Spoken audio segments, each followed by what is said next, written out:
Greetings, and welcome to House of R, a Ringerverse podcast on the Ringer Podcast Network. I'm Mallory Rubin, and joining me today, before we close the quantum unfolding chamber, he's got to hurry in, Cheeto dust on his fingers and all, it's Ben Lindbergh. Hi, how are you? Hello. Great to be here. I cherish podcasting with all my heart. No matter the cost? Exactly. Even if I have to come into the studio for it, I'm willing to pay that price. Yeah. Look at you. You're here. You're not only here, you're here in person. You went to the New York office. You have this beautiful wood paneling behind you, a lovely painted wall, like some succulents maybe, perhaps a candle. You're wearing a Henley. You look like you're ready to be in an episode of Billions at Axe Capital. This is great stuff. Yeah. I went through the door. I left a note for my wife. I'm not coming back. Got to go to the office. I'm honored. I'm honored by your presence as always. We're here today, Ben, to chat briefly about Peacemaker Season 2 at the mid-season-ish mark. We are podding after episode 5. This is an 8-episode season, so technically it's like a little bit beyond the mid-season mark, but they sent screeners for the first 5 episodes before the season started. This is in essence a mid-season finale in terms of where we leave our characters at the conclusion of this episode. Back to the suture. And we're going to do a little check-in, a little mid-season check-in. We're going to do some superlatives today, hand out some awards, get your first ever publicly shared or perhaps even privately shared thoughts on the television program Peacemaker. Yeah. And then later today, I will be having a mid-season check-in with someone else. James Gunn. You're the opening act for James Gunn today. James Gunn is joining us for another chat. We had like 6.5 minutes with James Gunn at the beginning of the season. We got more time than that today. This interview was recorded last week. So if James Gunn has said anything else in the world in the subsequent week and a half, it will not be accounted for in that interview. However, there's plenty of other good stuff waiting for everybody, so please stick around for that chat. It was really, really fun. Yeah. Happy to be the Zack Snyder of this pod. I come first. Wow. Then James comes along, cleans up my mess. Are you going to start a... Yeah, exactly. Are you going to start a campaign, much like hashtag make Solo 2 happen for hashtag release the Lindbergh cut? Yeah, that one's going so well. Ben, there's a Lindbergh cut of another sort. Button mash. What on the programming reminders front do the people need to know? Do the bad babies need to know? What is coming up next week and beyond on Button Mash? It's a busy time. We're right in the thick of things. This was supposed to be Grand Theft Auto season, and now it is not. Wow. But many other big games have moved in to fill the void. There's been sort of a feeding frenzy on the schedule. So we covered Hollow Knight Silksong last week. The surprise drop. We'll be returning to that on Friday, not long after this pod drops, when we'll also be covering Borderlands 4. And then after that, we've got a new Silent Hill game coming. We've got Ghost of Yotei coming in a couple weeks. There's so much. Hades 2, another surprise drop. So the games keep coming, fast and furious. Thrilling. It is. Remember when you convinced yourself and tried to convince the voting public that GTA 6 would be coming out this year? The hype has only built since then. We're getting a full year of hype. Can't wait for you to pick it again next year. Yeah. I believe next year, second time's the charm. There you go. Over on House of R, Joanna and Rob and I will be covering, of course, the finale, finale time for Alien Earth. So that'll be dropping next Tuesday evening. Excited to see how that season of TV concludes. And Joe and I are hoping to have a special guest for that as well. Stay tuned. James Gunn. Is he watching Alien Earth? It's entirely possible. Ben, spoiler warning. I think it's already implied, but just to state it explicitly, anything that has happened so far in Peacemaker Season 2 through Episode 5 could come up today. We have not seen beyond that.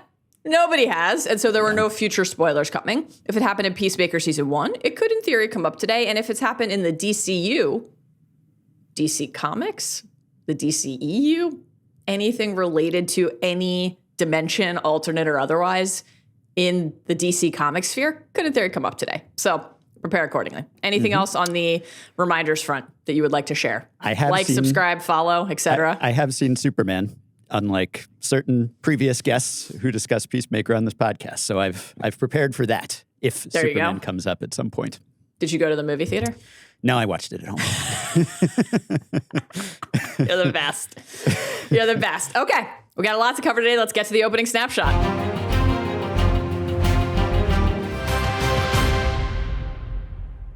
Okay, Ben.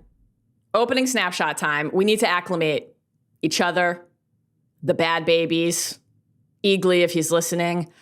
Give us a quick taste. What has your experience been like catching up on Peacemaker? How have you found the show in general? And how have you found season 2 through episode 5? I've caught up quickly because I was pretty slow on the uptake, as you know. I have rectified that oversight. I've binged just to catch up for this pod and potential future pods. And it actually worked out well, I think, because if I had watched season 1 when it aired, I probably would have forgotten everything that happened, and I would have had to rewatch. Years. So life hack, just wait and watch. But I guess I was a little apprehensive maybe about diving in. Maybe this is why I was a late adopter, just because we've seen so many superhero shows in this vein, in the Boys, Gen V, Invincible, Umbrella Academy kind of irreverent counterculture of superhero sort of show, to the point that it's not even really a counterculture anymore. It's maybe the dominant culture when it comes to these shows. So between that and then between the multiverse aspects, again, I was a little reluctant. Like, what will this offer that we haven't seen before? But you said, you know what? I think you're going to like this show. Yeah. And I felt pretty confident. Yeah. I like the show. Yeah. So turns out that there's more room in my heart for shows like this. And it's done particularly well. Of course, we love a found family show on House of R. This is a good one. Love the gang. Love the 11th Street Kids. Consider myself an honorary member, even though I just joined. And season 2's been good, I think. You know, it's that sort of adjustment, acclimation period where the gang got together, right? Yeah. And sort of settled their differences and bonded and had so many emotional moments. And then we do a sort of reset this season where everyone's scattered to the winds, and when are we going to see these people working together again? But we've seen ways for them to connect. Some unlikely pairings, in fact, which I've quite enjoyed. So it's nice to see that they're keeping up with each other, even if they haven't hung out all together all that often to this point. I'm thrilled, though not surprised, that you've enjoyed your time with the 11th Street Kids. I thought that in general, just kind of the vibe, the pace, the sense of humor and sensibility of the show would be to your liking. But also just more broadly, I think obviously, you know, you appreciate fictional universes that have a fully realized sense of self. And I think that is undeniable with Peacemaker. I've really been enjoying season 2 as well. You know, I had the pleasure of covering the season 2 premiere with Mike Golick Jr. That was a super fun pod. Great to get to chat with Golick and talk about the premiere. I love the premiere, and I'm excited to be able to check in. You know, we were initially thinking, well, we would check in at the literal midseason mark after episode 4, but I'm glad ultimately that we ended up doing it after episode 5, because this is such a fascinating place to leave our characters, closing that door. Now, obviously, episode 5 also ends with the stated declaration that the gang is going to go find Chris. They're going to bring him back. But I found myself totally swept up at the end of episode 5. The reading of the letter, which, spoiler, will be coming up in one of my categories today, was just that blend in Peacemaker as a show and in Gunn properties in general that I really gravitate toward, where I am like, I've spent 30 to 40, depending on the length of an episode, minutes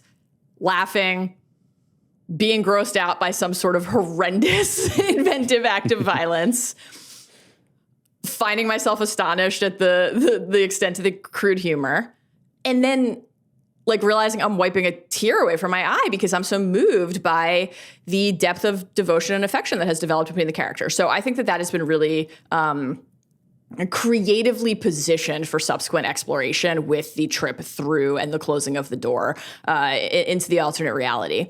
I agree with what you said about how, you know, in season 2, the long gap. I mean, you're not wrong, man. That was a minute between seasons.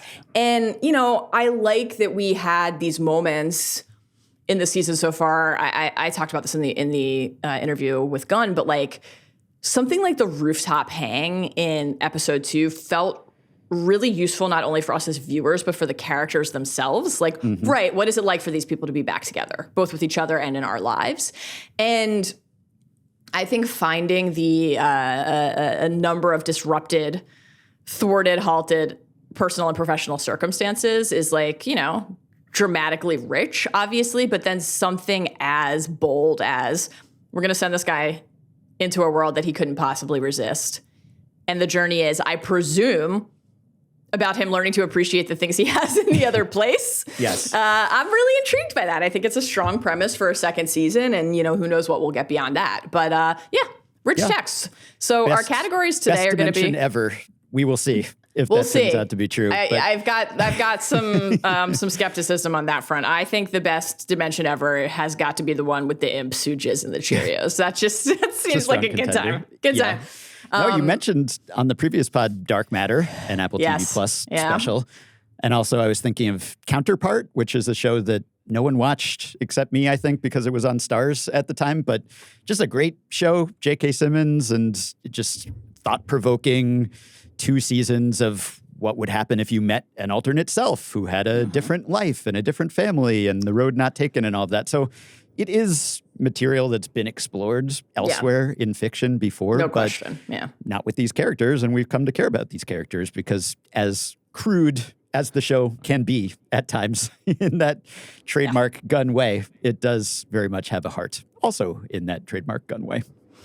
Yeah, I find that we talk about this a lot, but in multiversal storytelling, confronting another version of yourself, that I'm always quite interested in what you learn is fixed or fluid about who you are based on the circumstances that surround you. And obviously, Chris will learn some of that in the space that he is filling. But that was just a real shock to me still. The fact that alternate Peacemaker was dispensed with so rapidly. And then it's about being able to really slot into that life that he is no longer inhabiting. So that's an interesting creative choice. Yeah. We've got some he didn't categories. have a sidekick, at least not a winged one. How many times would Prime Chris have checked out at this point, if not for Eagly's efforts? Listen, it was one of the first things I flagged at the beginning of the season. The absence of Eagly over there, quite alarming. Tells me a lot about that, Chris. Tells me pretty much all I need to know about that, Chris, as does the fact that he kept a bust of his own head in his bedroom. Yes. I'm caught up. We've learned more about Chris. him from Harcourt and perhaps how faithful he was in that relationship, but the lack That's of also bad. Eagly alone. Clearly, he lacks that bond that is so special to the Chris that we know and love. Great stuff. Well, we will talk about some of the choices that were featured in that reality to make it a compelling place, not only for the characters, but for viewers at home. We're going to talk about some of the stuff that's made us laugh, some of the stuff that's made us weep. But there's only one place to begin the Midseason Awards with you, with me, here on House of R, and it is by talking about Eagly. So let's get to our Midseason superlatives. Let's start with the most important Eagly moment. So many moments. Really. I know. How can we narrow it down? Oh, and we should say, because we did the pod on the first episode of the season, we're going to at least attempt to primarily focus on episodes 2, 3, 4, and 5 as like the eligible texts for these categories. But at some point, you might pick something from episode 1. I might pick something from episode 1. We might reference things that happened in episode 1, but we're going to try to hit 2, 3, 4, and 5 most frequently in the categories. So what do you got on the Eagly front? A lot of emotional moments, another hug with an actual completed selfie. But I'm going to go with one of the more violent displays that we have seen from Eagly thus far. This might have some overlap with our next category, but I think probably when he single-handedly, single-beakedly just kicked Argus's ass, who thought unbelievable that no one was home and discovered to their dismay that there was an Eagly home security system. He made very short work of them. I feel nervous, as I don't doubt that you do, every time that he faces fire when he's on the receiving end. I mean, he's been hunted. He's been targeted throughout this season, but didn't really break a sweat. I don't know if eagles sweat. Seems unlikely, but it was water off a duck's back, I guess, because some said he was a duck, in fact. So that was just really, we've seen, from time to time, obviously, he has swooped in and come to Chris's rescue, but that was just a solo act. He wasn't even a sidekick. He was just taking center stage at that point. And we've seen a lot of eye violence, not only in this show, but Superman also, just like a literal tough look at times in these properties. But that just, casually plucking out the eyeball and dispensing with it. It just showed us what Eagly's made of. Not that we didn't already know. Unsurprisingly, this is my pick as well. I kind of don't know how it couldn't be. I was thinking back. Go with some more sentimental bonding. I have a tie here, I guess, because you can get a smuggle yeah, I just think we can't really understate the potential mythology and lore significance of what happened with Eagly at the end of episode 5. Like finding out that Eagly is in fact the prime eagle, like a creature of legend, which I talked to Gunn about it. And, it sounds like this is not just like a blood loss and hallucinogenic fueled vision from Red St. Wild, but in fact, an indicator that Eagly is, as we have always suspected, and frankly, dare I say known, mystical, mythical, magical, all of it. So that was a great way not only to, I think, lean into the fact that everybody is obsessed with Eagly, but also weaponize in a way that I'm with you, like kind of genuinely pains me when I watch, weaponize our terror, like the fake out of, I don't like to see any animals killed in fictional stories. So I mourn for that other eagle too, but the fake out of like, was that Eagly? Yeah. After the way that Eagly looked at what happened with the ingesting of the poisoned vermin, it was just all so stressful. And then the way that all of those other eagles swooped in to aid Eagly in taking down this monstrous force really reminded me of like all of the wolves gathering around Nymeria. Really had that vibe, like the mythical beast perched and looking inward. So that's... I was reminded of another Game of Thrones. Were you getting Oral the Wildling vibes from certainly anytime there's like a face talon scratch, there was warging. There's going to be that association, more or less, right? There's going to be that association. Well, the drone cam, so that I think has to be a contender here for this category. But at the end of the day, and I will get to, you're right, I have a sentimental moment coming as well. But I think that your pick, it's just hard to top what was in essence a like hero strut sequence that was set to music where Eagly single-clawedly took down an entire unit of professional assassins. Like, it was incredible. Yeah. I mean, I was, again, very stressed because I don't want to see him in harm's way. And the show has taught us that it will actually hurt him. We saw he took that fire in season 1, right? And was like on that table, on that slab. It was horrible. So it's not like I assume going into one of these sequences that Eagly is going to be okay. And obviously we've watched enough James Gunn properties over the years to know that he will take an animal away from us. He will make us sob. He will make us mourn, no question. Yeah. So I'm always very anxious. But there was something about that where right away you're like, Eagly is going to just dust these fools. And he did. You, I think, are using conservative language to describe what he did with mild muted language to describe what he did with that eyeball. He didn't just dispense with it. The twirling in the air. There was a flourish of the sinews and fibers and veins and connective tissue so that the blood rainbowed in the sky. I mean, that was just really memorable stuff. And then the dirty money track popping in as he like wobbled toward the camera. Pay me all your dirty money. I'm your favorite monkey. Watch me go. I slacked Arjuna and I'm like, it's possible we just witnessed the most important television episode ever. And then I don't think that was how it was received. But well, in the moment of watching that scene, it felt that way. There were some style points. That was not his first eyeball extraction. I think certainly, we can tell he's a veteran. Certainly not. And then he turns out to be the Lord of all Eagles or whatever at the end. Yeah. And, I feel like Eagly's still tough to open like a bologna package, though. It's true. It's humanizing. Challenges. Yeah. But it did cross my mind since there doesn't seem to be an Eagly equivalent in the alternate universe. Well, maybe this is a way to have Chris leave everything behind when he assumes this alternate identity. Fortunately, not the case. But Yeah, Eagly's usage rate just in general is up this season, right? He's getting more minutes, it seems to me, which I know maybe that's your input. I'm sure you're happy about it, but...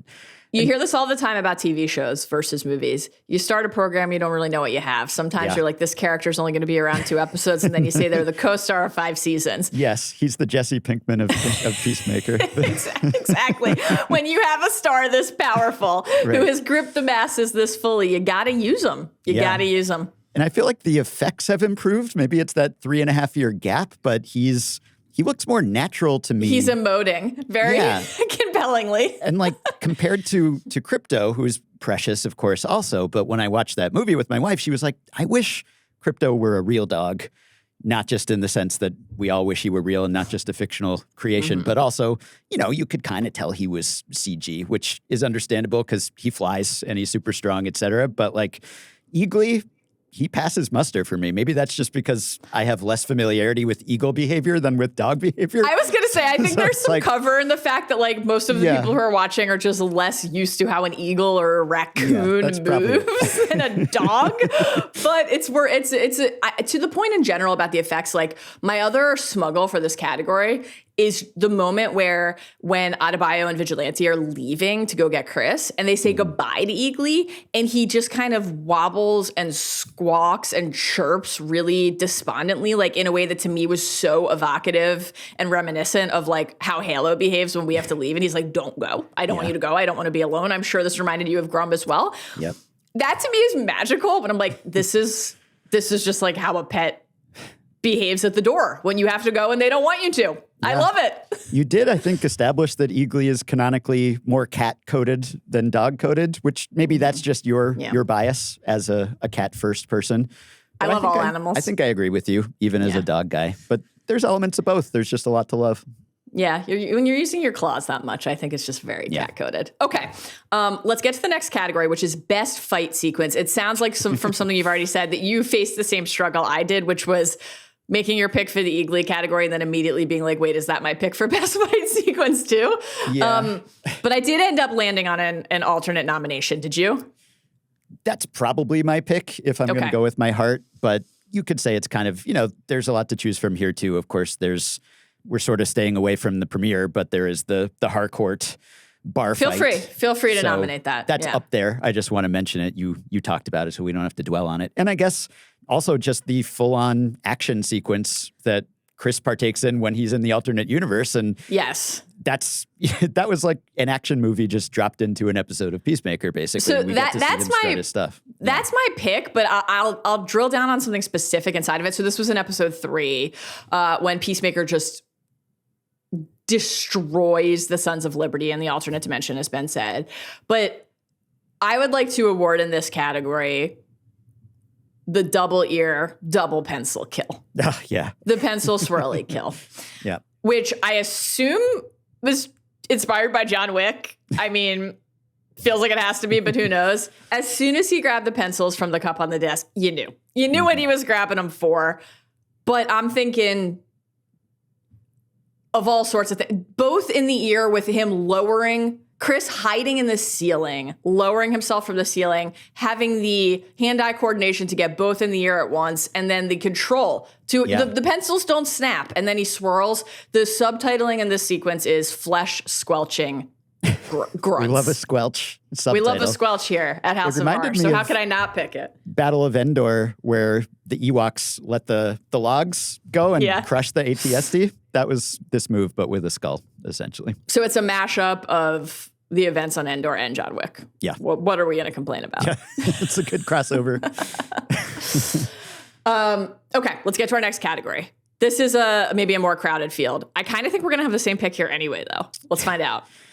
Favorite new character. Favorite new character. I gotta go with my man Tim Meadows. That's my pick too. Yeah, how could it not be? He's an icon. This is just so entertaining. His tone is so perfect for this dialogue and like the kind of witty repartee that's necessary in these scenes. Do you have a favorite moment so far with our guy Langston Fleury? Do, and it might cross over with another category that we're going to get to, but we don't have another category devoted to two people performing a blowjob at once. So I'm wondering what you're going to mention now. True, there was that. But I think earlier in that exchange, or a different exchange, I mean, the bird blindness conversation, just the concept of bird blindness, the concept of having an academic book learning knowledge of hummingbirds, but not knowing what that means in practical terms, not being able to distinguish between an eagle and a duck, just the best.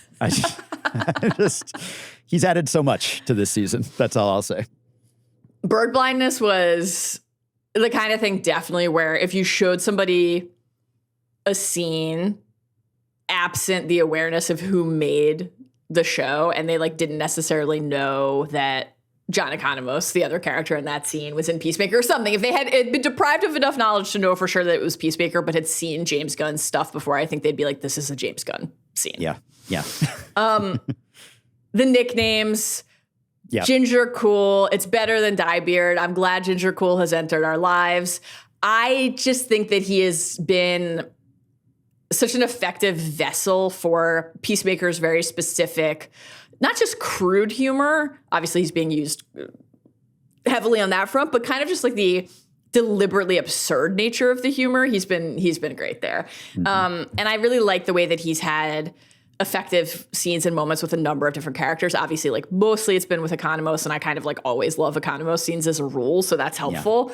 But you know, there's some interesting tension with Bordeaux. There is some tension with Judo Master, and then we get a little moment at the end of the stretch of episodes we're covering that feels really important. Like it's good that you did that moment with Economos and by extension Harcourt about booking Chris, like the little glimpse of morality or humanity inside of the Pez dispenser of insults. It's like, I think, important to have glimpsed so far. So yeah, he's been just really entertaining. And then when we leave him in episode 5, he's kind of frozen out a little bit by this budding whatever it is between Flag and Sasha. So maybe he's on the outs there. Who knows where his loyalties lie? Is he someone who could be turned, could be a powerful ally? So we'll see. And yeah, I love that about the show, just the running bits throughout a season or across multiple seasons. And the nicknames is one of them. But even there,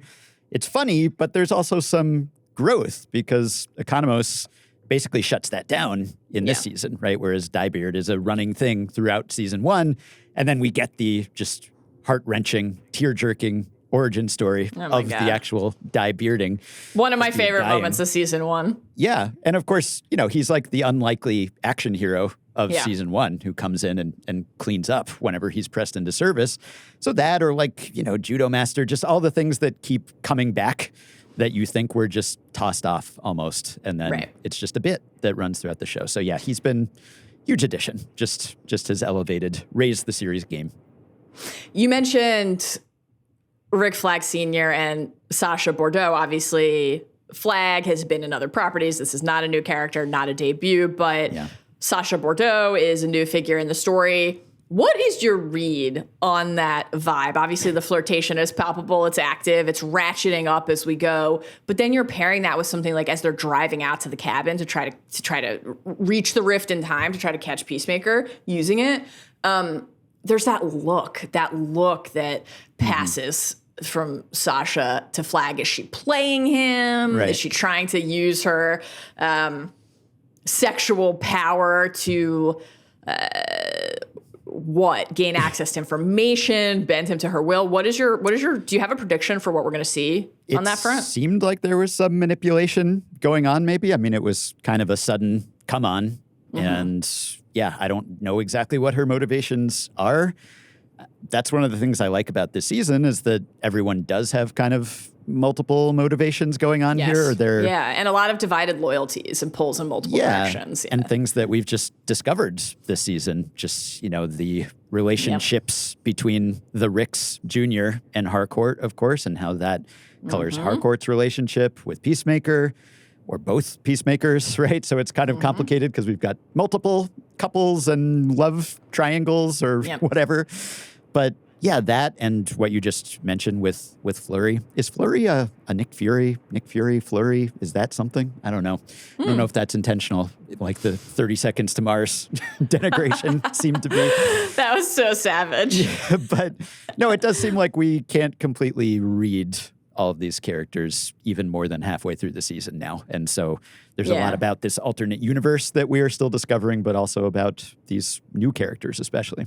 Yeah, and then the characters who we can read and we feel like we have a clearer beat on and understand better, one of the things that we understand, we still see is that like there are competing draws on their heart, on their mind. Like I really liked how we built towards something like Adebayo just saying to Harcourt, like, you are who I thought you were, actually. But the fact that there are moments of doubt, is important and I think human. This is a good transition into our next category, which is the most compelling relationship for you through 5 episodes of season 2. Is it one of the ones you just mentioned? Is it Chris and Harcourt? Is it something else? What are you picking here? Can you even pick? Yeah, I mean, to me, the heart of the show really is Chris and Adebayo, and it still is, I think. So that's not a new answer.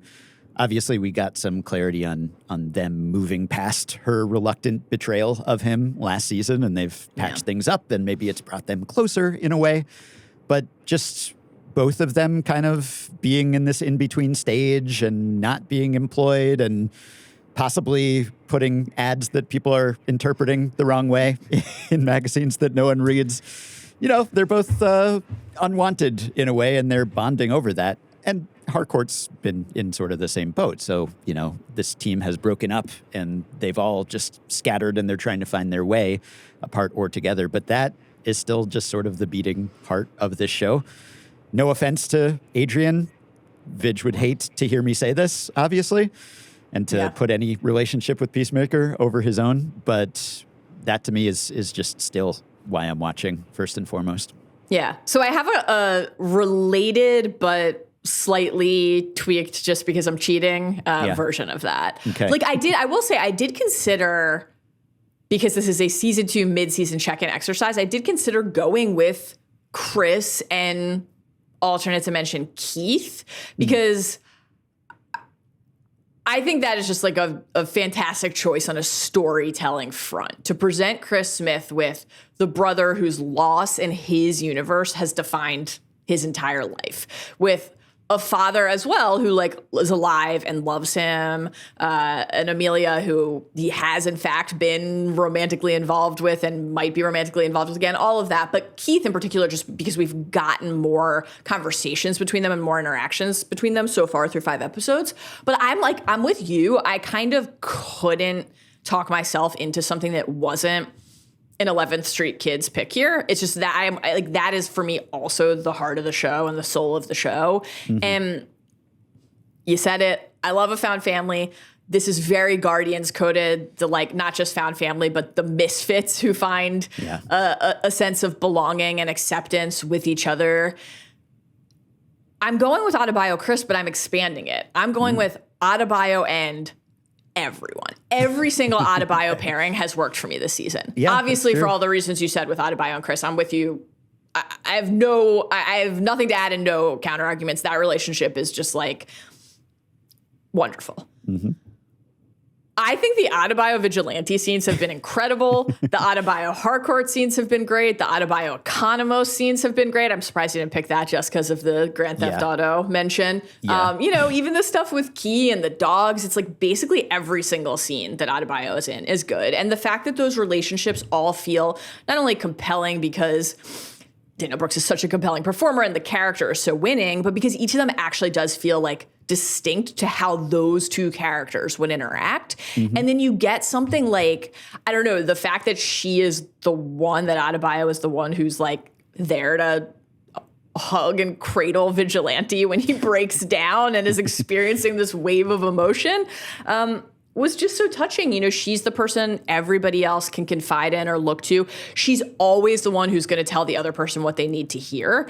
And I think that Adebayo's ability to juggle and balance like really unflinching, unyielding feedback, like I'm your friend and so it's my responsibility to tell you something uncomfortable and unpleasant, with always still empathy and tenderness. Like I thought the scene with Chris where he revealed everything and she was like, have you considered that like that none of that is real and you just walked into a magical sphere that's showing you what you want? I was like, I don't think that's what's happening in the show, but she's making me think of something interesting there, right? And when she said, like, we carry the things in us that we need to confront. She's wise, she's tender, she's obviously hysterical, she's a badass. So she's the best, and I just love that we've gotten to see her featured with so many different members of this core group in the collective, but also in those distinct pairings. I think it's been great. Yeah, no, she's the glue guy, the glue girl of the show. She's kind of like the O negative universal donor. She can do scenes with everyone, and there feels like there's a real heartfelt relationship there. And yeah, with Chris, it's maybe particularly poignant just because of everything they've been through, and they're kind of striking off on their own, or at least they attempted to. At first, she wants to fit in and she wants to be part of this larger establishment, but then she goes rogue and speaks up and is blackballed because of that. And then Chris wants to join the Justice Gang and they don't want him. And so he's just doing his own thing and she's trying to start her own business. And so that's sort of touching / inspiring. And yeah, what you're saying, I think that's something I've appreciated about this season, even though I want to see the gang get together again. Mm-hmm. The fact that we've seen all of these, like almost every permutation of the members of this group splitting off on their own, and not even for some sort of story-related reason is the thing. It's not like, we've got to go do this, and so we're the only 2 people who are available or something. We just meet them midstream. Like, we don't even know. Did they just text each other and say, it's like the rhythm of their lives. Yeah, right. And, the most notable example of that, of course, is this boat hookup that we still have not seen, but have heard about. And that's a little jarring. Why didn't we see this? Maybe we still will. But even all of these lower stakes pairing where people are just hanging out, people who you don't really think of as being the closest in that group, and you wouldn't maybe have pictured them hanging out on their own without kind of the social lubricant of the other group members. Yeah. And yet they are. And we just kind of meet them there as if this is like a regular occurrence for them to hang out. And that's special. That just reinforces this bond, even though we haven't gotten to see these characters together as often. Yeah, I'm with you. Let's switch tones from the feels to the laughs. Yeah. Most amusing sequence. Yeah. This is where I was hinting at the bird blindness. Mm-hmm. If I had to choose a most amusing sequence, I'd probably double up on this. But honorable mention, I guess, speaking of unlikely pairings, Vigilante tenderly tucking Economos into bed in the bathtub, which was explored further in The Stinger. Yeah. Loved that. Cherished that. Yeah. There are so many funny exchanges this season, but that stood out, I guess, in addition to the bird blindness, which just kind of takes the cake for me this year. Yeah. My pick here, which is not a pick, but is also not a cop-out because I mean it as sincerely as I've ever meant anything, is everything that Vigilante does, which just continues to really work for me. I think that Vigilante is a riot. Mm-hmm. I particularly enjoyed, if I'll drill down further on, of all of his, like a quiz me on this creature that yes, exactly. Yeah. Quiz me on this creature that I'm going to tell you I know a ton about and I don't actually know anything about. The Crow facts have been my favorite on that front. I thought his response in episode 2 to being excluded from the orgy was just vintage Vigilante and very good. The like dancing with the mop after using the bone saw to clean up the grisly body disposal. Also in episode 2 was just exceptional. You've alluded to the conversation on the porch between Adebayo and Vigilante about his read on the conversation that he overheard with one of the gentlemen who has come across her ad. Mm-hmm.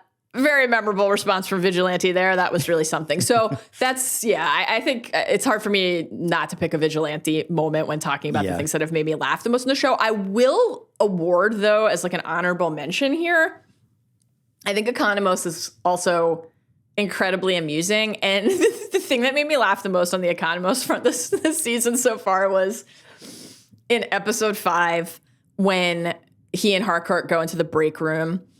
And she's like trying to tell him to, convince him to book Chris. Mm-hmm. And she's like, you were just giving me shit about trying to get my job back. And he said, yeah, but we exist on completely different moral spectrums. I'm famously a gigantic pussy. For me, just looking somebody directly in the eyes is an act of heroism. Yeah. Incredible stuff. He's the best. Yeah. And of course, and then shout out. Quite courageous at times, as He we can. know. Yeah. He rises to the moment. He rises to does. the occasion when he has to. Not just with eye contact, but with machine gunning white supremacists, if that's what the moment requires. So, yeah. We love a reluctant, surprising hero. I do think we should also shout out the woman in the drugstore who was part of the beaker scene. And yes, the guy was like, is that bad? And she said, it's not good. It's not good. That was really funny. I like that vigilante Adebayo scene just because he's so often the oblivious one who is failing to pick up on the social cues. And in that instance, at least, he's a little more worldly. Yeah, a little bit. He'll surprise you from time to time. Not with his knowledge of owls or manta rays. I'm still thinking about the owl's eyes being tubes. The tubes. Wouldn't the tubes just be all over the ground if that were the case? Excellent point. I'm still thinking about manta rays being the pancake of the sea. Vigilante. I think of all the things I'm most excited for on what episodes 6, 7, and 8 presumably have in store for us. And we should say, again, they didn't send screeners for those episodes. We have not seen them. I don't believe anybody has seen them. That makes me think there's a lot of stuff coming in those episodes. 2 of the 3 remaining episodes they're all written by James Gunn. 2 of them are also directed by James Gunn. Sure, there's a ton coming. I'm sure there are a lot of big DCU connective tissue reveals. The thing I'm maybe most excited for is just Vigilante finding another version of Vigilante at some point. I can't believe we're lucky enough to get treated to that, I hope. Yeah. Let's cry again. Okay. Most touching moment. Oof. Yeah. I mean, I think when Chris decides to leave, I know that's probably what you're picking too, right? But yeah. Yeah. How do you top that? Just deciding God. to shut the door figuratively, literally on his entire life and start fresh and think that Harcourt he's under a misapprehension about what she was doing and why she was doing it. So there's sort of a misunderstanding there and just fleeing this world because he thinks he's not wanted there. Obviously, his whole arc where he seemed to validate everything, he's been on a journey, right? He's evolved as a character, and yet he's not really treated any differently by most people. He's still kind of dismissed as a joke. Right. He is, regarded as a killer, he can't put his past behind him. To be fair, it's a troublesome past. No Perhaps question. there's some penance that must be paid here, but yeah, people have not really realized that this is a new Peacemaker, that he's turned over a new leaf. And so that's sad that he thinks that he can't change in this world, that door is closed. And so he has to close it and go to this other world that he thinks will be a happier, warmer place. Yeah, I thought this was very moving and really sad. And the combination of the letter, the reading of the letter, I just loved stylistically the shift from Adebayo reading it to the other 11th Street kids into us hearing Chris read it in voiceover form as we start to glimpse and see little bits and pieces of his new life. The top trio with Eagly by their side in the sky, in this dimension where he is adored. And I think what you said is exactly right. It's this great combination of, I think it's interesting enough to say that other place has the things that I want or that I think I want. And so I am drawn toward it. How could you not be? But to pair that with, and this other place just rejects me time and again, no matter what I do. I actually have tried to be a better person. I have reflected and attempted to learn. It's not enough. I still don't feel like this is the place where I can build a life. I've tried again and again to make up for my mistakes, he said. But I'm not sure redemption is something that's truly possible, at least not here. So I'm going to make a life in the other world. I'm going to be a brother to my brother, a son to my dad, and I'm going to tell Amelia yes. And then that cut to Harcourt's face, she knows how he feels about her, obviously. He's been making that abundantly clear. But for her to have to process, okay, that is a part of the reason that he has chosen to leave his entire existence behind to go try to be with me, a me who wants him. It's all just really good. And I loved like just the simplicity of in the letter him saying, I'll cherish life. Like I just thought that was a great little touch. And you've got Guns N' Roses, November Rain is playing. And then you cut to Vigilante breaking down. It was like really good. And then the Chris has been summoned to battle the kaiju, and then that return, coated in kaiju goo, running toward Harcourt, running toward the thing that he thinks is going to make him happy. And like, it's not that I want him to be miserable in that other world, but I am very invested in him embracing the fact that the things that actually have value and make him happy are already present in his life. That doesn't diminish the losses. That doesn't diminish the trauma. But finding value in these other things and finding a way to recognize that those other people like love him too and have them go try to find him and show him that and tell him that, I think will be like a really great way to end this season if that's where it's going. So, yeah. Yeah. I considered kind of the polar opposite emotionally, which was the rooftop scene that you alluded to earlier in episode 2, when they do all get back together and Economos is there even trying and failing to catch beers thrown to him by Vigilante. Like that moment, obviously there's the subtext there with Harcourt and Chris, and there's some tension and there's drama, but most of it is just, it's nice to see these guys back together again. Obviously that's episode 2. We only had to put up with one episode when they were just splintered, but just to see that they could be back together. And, in retrospect, I guess it's even more poignant to look at that scene after episode 5. Yeah, for after sure. Chris decides that he actually has to leave, because in that scene, there's still hope that this group can make it together. And then that turns out not to be the case for now, but I'm still holding out hope for our friends. Me too. Yeah. Most creative use of the alternate reality. What is your pick here? Is it the obvious? Is it the brother is alive, Keith is here? Is it something else? I didn't choose the Keith-Chris relationship as you considered because, to this point, and I hope this will change, but we haven't gotten that much depth to it. It's all just kind of, Keith and the father are kind of these cardboard cutouts, basically, of like, these are the happy family members that I never had. We haven't really gotten that much of a sense of their relationship. And maybe now that he's over there full time, we will. And perhaps it won't be quite as rosy as it seemed. But it's funny, like, I really appreciated when the only use of the multiverse in this series was just as a storage closet.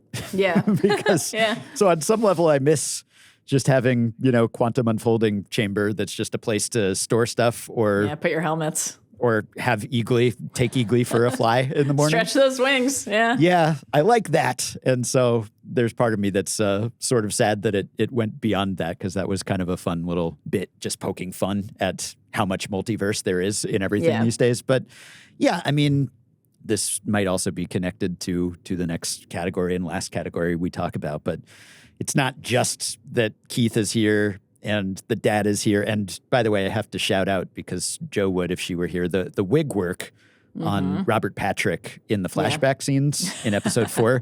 We go back 35 years, and the only hunting change, mullet. is that he's got the mullet. It's very much a original Dexter approach to de-aging. Just have a funny looking wig and call it a day. But I think the reappearance of Rick Flag Jr. That's my pick too. Yeah, that adds a lot to this story. This is great. As Golik and I talked about in the premiere pod, I was hoping that this was going to happen simply based on, it had never occurred to me actually, just based on how the season was teased and the trailers where it was very clear like other dimensions were going to be a part of this. I was not thinking about, are we going to confront a still alive version of Rick Flag Jr. and have to face all of that trauma? And obviously, because as you alluded to earlier, like we didn't know until this season about the history between Harcourt and Rick Flag Jr., the depth of the friendship, but also the romantic involvement. I would not have had any way of anticipating that there would be like an even deeper tangling and entangling of that web. Mm-hmm.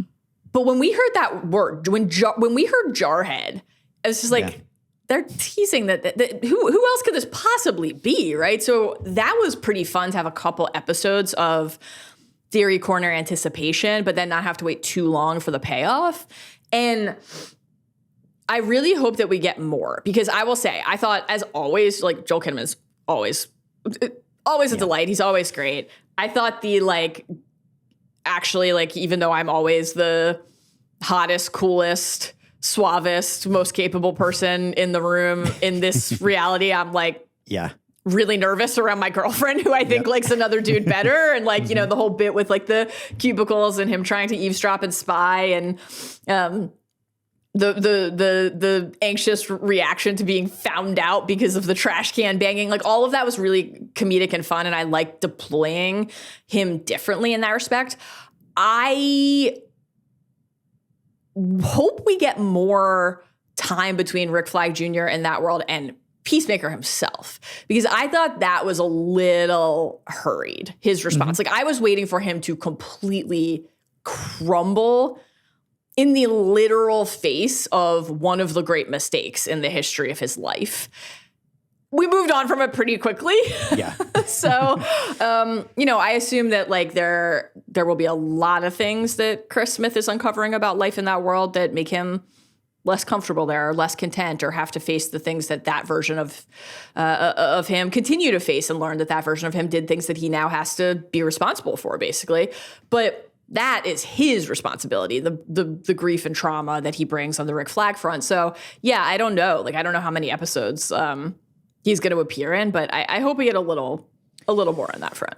Yeah, me too. And that's deepened the relationship in the Prime universe too, just because, we get a deeper insight now into Harcourt. Yes. Who really has the same grudge against Peacemaker that Flag Sr. does. Obviously, she's handling it in a slightly different way and not completely pummeling him, at least physically, verbally sometimes.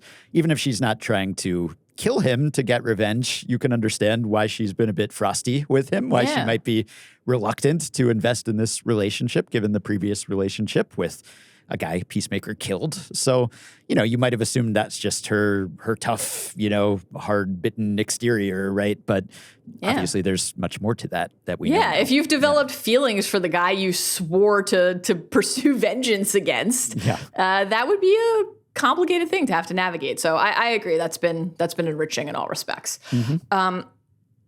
Last category. As always, a crowded field. Yeah. Most innovative use of a Gunnverse regular. I once again assume that we have the same pick here, but perhaps not.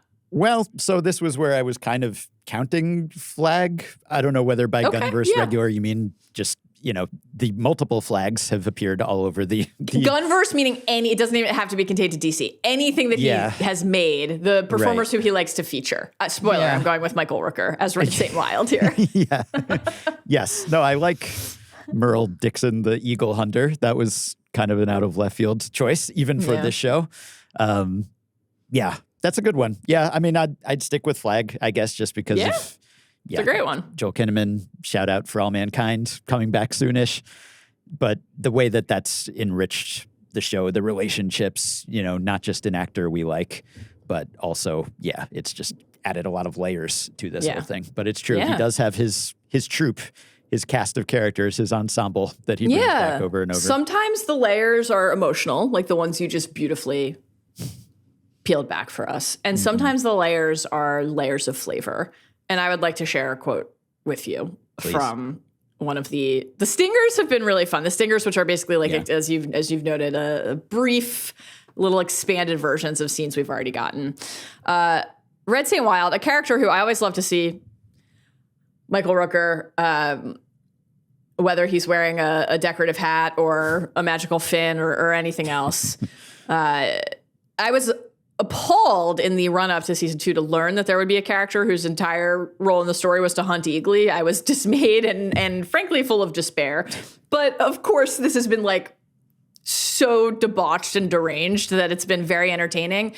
I do have questions about whether a wound, I know head wounds bleed quite freely, but whether you could be pooling enough blood on your fingers to trace the outline of the Prime Eagle that many hours after you had originally injured yourself, I'm not sure. But what I will say is mystical powers at play. I guess so. Yeah. 4 days old. Hints of cold cuts, tater chips. I got hints of peppermint, Spam, Twizzlers, M&Ms, Fruity Pebbles, and protein powder. Whoa, whoa, whoa. Tikka masala, lima beans, pad thai, A5 Wagyu, beluga caviar. Oh my God, that Eagly eats better than I do. That is, of course, Red St. Wild breaking down all of the flavors as he nibbles and noshes on a 4-day-old, dried-out glob of Eagly's shit. Yeah. In the stinger itself, that is interrupted by a number of responses from an absolutely incredulous John Economos. Goes on a little longer. There's a longer list of ingredients. Unbelievable.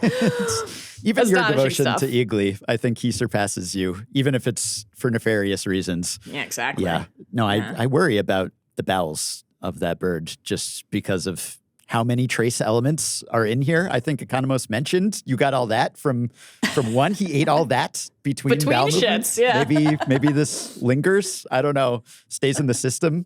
Maybe it's the mystical powers again. But yeah, R.I.P. Seemingly, apparently, that was very, not to spoil anything, but very the end of Weapons sort of scene. I've not seen that film. Okay. I'm not sure if I would be able to handle seeing Weapons. Seems like people like that. Does that mean that a number of eagles kill a person, and then at one point one of the eagles brings a finger to somebody, and that person says, "I'm going to pretend you found that"? Not that different from that. Okay. Yeah. Interesting. Yeah. It's just a tease. All right, Ben, those are our mid-season awards. Is there anything else that you'd like to say about Peacemaker through 5 episodes of season 2? Well, I don't know if you pry at all with Gunn, but do we want to do any speculation theory corner about this alternate universe? I guess we can return throw to out it. Throw out any theories that you have if you've got them, man. I mean, What's on your mind? Very conspicuous absence of non-white people in this world, which many have pointed out, perhaps suggestive of the nature of this reality. Maybe that is why Augie is so happy in this world. Everything's going great for him. People have speculated that the absence of any kind of American iconography, the fact that there's no Eagly, anything like that. Are we even in a United States? Is this some sort of alternate history scenario? How did we end up with this very homogeneous mix of people? So is that what Chris will find out potentially here? That it's not so much that he can't be happy with this long-lost loving dad he never had and the long-lost brother and hopefully Harcourt, but also what is happening in this society exactly? What has not been stated plainly that has perhaps been hinted at? So I don't know if that's why this has all been shrouded in mystery or if it has more to do with cameos, which Gunn has also teased. Right. Could be both. Probably both. Yeah, for sure. My guess would be that cameos, big DCU tie-ins, whatever sets up the events of Man of Tomorrow, as Gunn has been teasing, including in our chat today, that stuff is probably coming in episode 8, and that there are other notable reveals in episode 6 and 7. But who knows? I mean, maybe we'll get some DC ties sooner. Yeah, I think that whatever the specifics are, broadly what you are getting at feels very likely to me that there has to be a confronting of the micro and the macro, the intimate and the societal. Like, what is different? What do you crave? What do you feel? What do you confront that you need to reject inside of a family unit or a relationship, but also then society at large? That will be a fascinating thing to watch this Chris Smith because it seems like the original Chris who was killed here was not necessarily a better guy, even if he has a happier family situation. Certainly not. Right? Yeah. He's seemingly just as violent, maybe unfaithful, etc. Something's gone wrong with Harcourt. So why is it then that he has been so embraced in this version of society? Maybe he's not a better version of Peacemaker. Maybe it's a worse version of a world, right? And so maybe that is why he's tolerated and embraced. And maybe Chris realizes I'm flawed, but at least I'm in a better world that is demanding more of me. Or I don't think it'll be quite as like I would be shocked if it was like, and this world is actually this world's bad and our world is great. Like obviously that's not the case, but I think having to interrogate when you're seeking validation who are you seeking it from and what are they validating you for is a rich text to parse with this character, undeniably. So yeah, that would be really interesting. And like, I'm curious to how long it takes the 11th Street kids to open the door, like to figure out how to use the machine. Obviously, Adebayo's witnessed it. She has some sense. Like, are they going to immediately in episode 6 also be in this other reality and like trying to compel him? Or is it going to take them a little bit of time to get to that place? How many other people are going to break through with them? In the process of trying to do that, are they going to cause, and I don't think he's just going to do what he did in Superman again, but like we've heard enough mentions and had enough reminders of the rift in Metropolis to, I think, be on our guard for, there are the like interpersonal and community, thematically resonant aspects of the story. And then I think there will be the like question of basically the canon, the multiverse, what is moving between worlds that we also surely will be spending time on or have to confront in some capacity. So are our pals gonna do something that unleashes some sort of horror back into the Prime continuity? Like, is that possible? I think that we will. Do you think we're gonna have to say goodbye to anybody? I wouldn't be shocked. I guess we've gotten attached. And then I guess the question of who the most likely cameo is.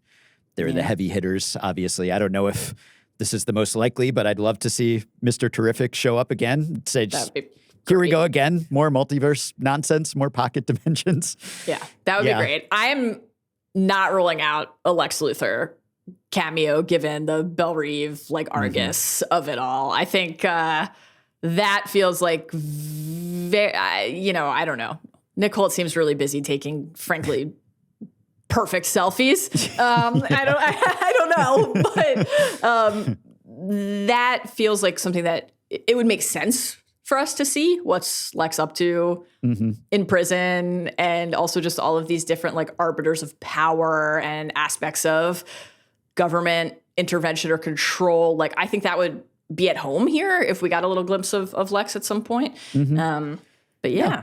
And how do these relationships that Peacemaker is trying to just appropriate, how did those really resonate? Like, can you just slide into someone else's life that you murdered and pick that up seamlessly? It might be the same person on the outside, in the exterior, but obviously different shared histories, different memories, different personalities. And so those will probably clash in some way. You probably can't just slide into this alternate universe and feel at home there, even if you have Eagly by your side. Yeah, I would expect not. I think that Chris did not do a very close reading of the newspaper headlines in the library. To your point about what's really going on in this world, that seems clear. But also, like, we've gotten a couple moments where Keith is like, what's wrong with you today? You know, and obviously there's an acknowledgement that Chris is behaving oddly.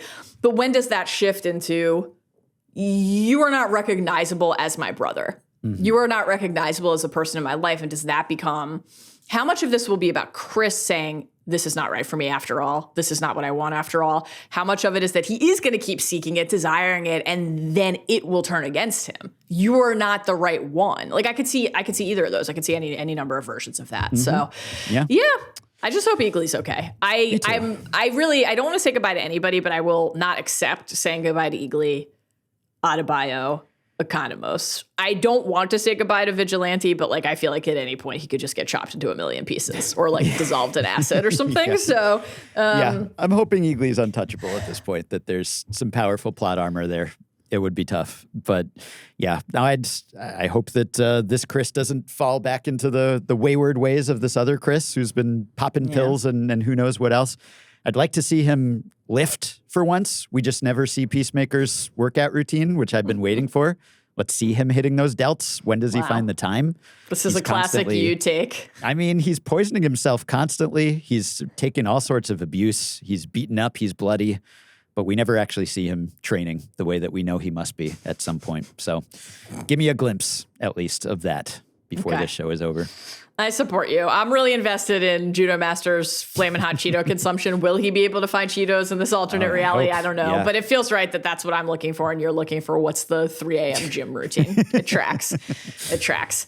All right, Ben, thank you for joining me for our Midseason Awards. Let's go now to my Midseason chat with James Gunn.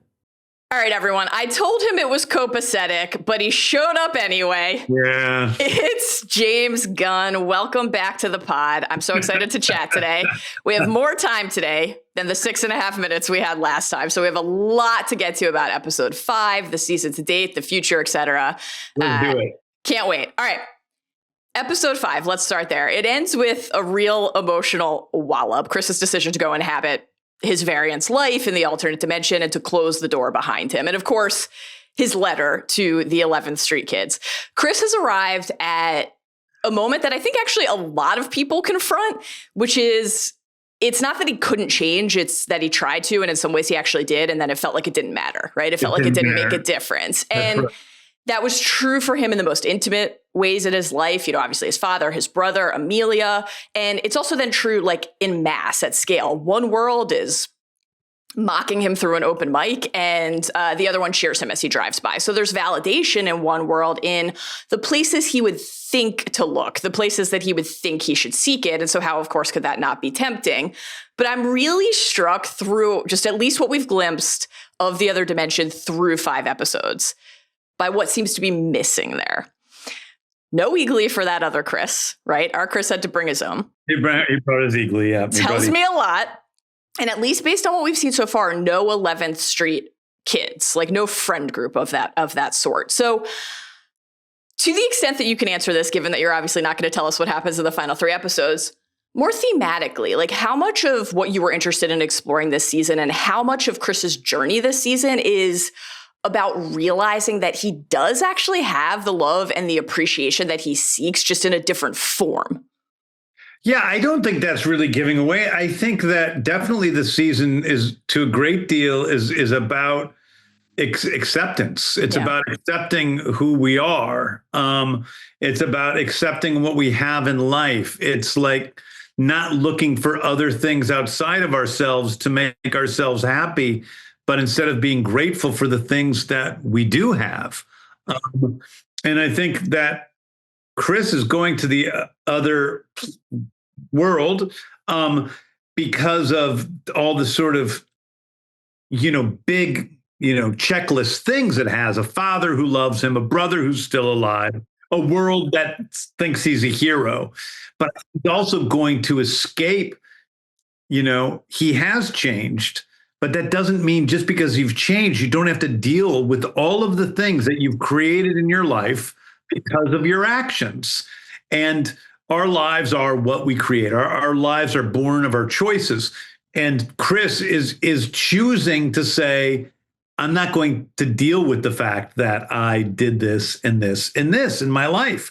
Yeah. I'm not saying the Justice Gang is right for making fun of him, but he killed people not too carefully in his early life. And that's not exactly something that, Guy Gardner making a crack about him that's sort of, homophobic isn't actually, that bad in comparison, So, I think that is a lot about what the season's about. Yeah. Well, let's stick on that subject of just like choices and the decisions that we make and how they define us, because something that I've really been struck by this season is like how much of it seems to be about split loyalties, both across character groups, but then also, inside of each individual heart and mind. My co-host here on the pod and I like fairly routinely, very regularly quote George R.R. Martin quoting William Faulkner, conflict in the human heart. It's the only thing worth writing about. And one of the really delicious aspects of season 2, I think so far, is that sometimes that manifests, as I've heard you put it, in water seeking its own level. So when we hear Harcourt declare in a flashback that the person who killed Rick Flag Jr. will pay, like, I believe her. I think that's completely sincere, right? And then now we have this additional ability to like understand how she received Chris in season 1 and why. And then we also understand why she might be so resistant to her feelings for him evolving organically in real time, because it's not just like, shit, do I want to sleep with the guy who killed my ex and my best friend? It's also, okay, I have to keep telling this guy that I'm not as fucked up as he is, because admitting that I am means that I'm as bad as someone I'm supposed to hate. And that's like a pretty heavy realization to work your way toward, but I think it's more honest, right? It ultimately is more honest. And so like structurally, I'm curious how important it is to have inside of a season like this, a framework that feels very precise. Chris or Rick, the 11th Street Kids or Argus, when really those choices are just portals of another sort inside of this story, like into understanding and hopefully accepting who you are and how you want to live your life. Yeah, I mean, I think that, from one point of view, it takes something incredibly simple to have the most complex reactions on this group of human beings. And I think that it is, that was really for me, like the throughway into this season, because I think I know these characters as well as I know any other characters. And in the same way, I think that in the Guardians of the Galaxy movies, the secret protagonist all along was Rocket. Yeah.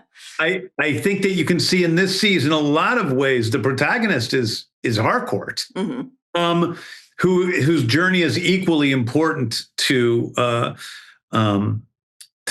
Peacemakers, and as Peacemaker is on making the big choices, they're having necessary repercussions on what Harcourt needs to face about herself, and she's dealing with the more simple concept of somebody who seemingly loves her, just totally loves her, right? And that's what also complicates Chris' journey, because Chris obviously loves Harcourt, and he's pretty, he's not totally open about it, but we'll find out a lot more in the next episode.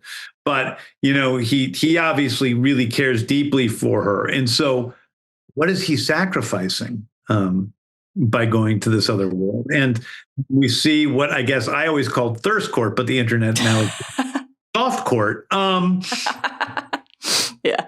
What is soft court? I mean, like, he doesn't love soft court. Right. Soft court is cosplaying as Harcourt in his brain. And so what is that? I mean, he doesn't know who this woman is. He's right with her on a bench for 5 minutes. He doesn't know. He's in love with her because he's in love with somebody else who looks exactly like her, Yeah. Yeah. And of course there's this like a version of that with Keith and with his father. It's like when you see the face of the thing you miss or the thing you want, of course you're going to seek it out, but that's not actually, it's not the same person. And that life is not your life. So I think this is just such a fascinating setting and context to like continue to explore that evolution and introspection. And I think like one of the things that you're hitting is the like surprising nature of the bonds that develop between people in real time. And, I just love the 11th Street Kids and that like found friendship group and the way that it kind of ensnared all of them in a fashion they could not possibly have anticipated. Like that's one of my favorite things that can happen in a story. And I think unsurprisingly, because of that just state of play for me, one of my favorite scenes of the season so far was the rooftop hang in episode 2. I just thought it was great. And like, obviously a great way, especially after the long gap between seasons, to remind us of those unlikely ties that these misfits have forged together. And then, all of the particular dynamics and pairings inside of that larger whole. But I think what I loved most about it was just the way that it cemented the ordinary inside of this extraordinary setting. And I think that sometimes that can feel like a magic trick to ground relationships in heightened worlds, like the Avengers eating shawarma or, drinking beers while trying to lift Mjolnir, or like one of my favorite examples of this ever is Podrick singing Jenny of Old Stones before the Battle of Winterfell. It's just like amazing when things like that happen. People being people for a minute, right before they're asked to go be heroes again. And I'm curious, when you have a scene like that and a moment like that, what you are most focused on showcasing and centering inside of that and why it feels so important. Well, I think, people like seeing it's very simple. I mean, people like seeing the 11th Street Kids together. And we don't, next episode, we have a lot. But I think that there is, it's important that we focus on those moments and make the most of them. And I think that is just kind of reminding our audience, this is a group of friends. And at the end of the day, Peacemaker, it is not the same type of show as, even Game of Thrones or whatever, because it isn't a superhero show for sure. It isn't Captain America and the Winter Soldier. It's about a group of people, two of whom happen to put on costumes and go out and do some silly stuff. But at the end of the day, this season would much more likely be called Christopher Smith than Peacemaker. That's really who it's about. And the amount of times he even has on the Peacemaker costume so far that we've seen is not that many. Yeah.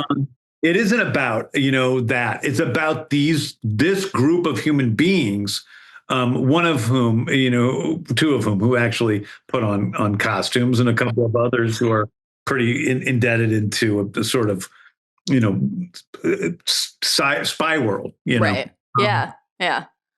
Well, I'm curious, like, in terms of what we know about everybody and what we don't at this point, just this idea of continuing to flesh out the past, like inside of that character set. The story is just very much rooted more broadly in how the past shapes us, right, and continues to shape us. And some of that has, of course, been core text since the first season, and is just foundational to how we have understood the characters. Chris, his dad, Keith, etc. Some of that is being unfurled for us and revealed to us in real time, like Harcourt's history with Flag Jr., of course, this season. That's a huge one. And I think that part of why the show can hum at the right frequency as an ensemble is because it is actually like, the season could be called Chris Smith, but it's not, as you mentioned earlier, like with kind of the co-protagonist, just about Chris. And it's not fully oriented just around our understanding of Chris's life. Like, we understand now increasingly well. There's always more to learn, but like, we understand what Harcourt has lost. We understand what Adebayo has sacrificed. We understand how, this is one of my favorite through lines of the show so far. We understand how Economos's anxieties drive him and shape him, which is just such a human thing, right? So I'm curious which character you're most interested in taking us deeper into next in terms of the past life. Well, yeah, I mean, I do think that, in the same way I talked about Harcourt being so much the center of this season, I think last season it really was so much about, Adebayo. Yeah. I think last season was really about their friendship, and this time it's about whatever you want to call it, a friendship or a romance. And I think also we do get glimpses of, say, John Economos and how he got hired by the CIA, caught him breaking into the organization. He was a black hat. He was a child. And he was pulled, and he's been there ever since. That's how I got recruited. Yeah. So it says so much about that character, though, right? Because he's this incredibly talented guy who's focused his entire life on one thing, which is not really a thing he chose to do. It's a thing he had to do because otherwise he would have gone to jail. Right.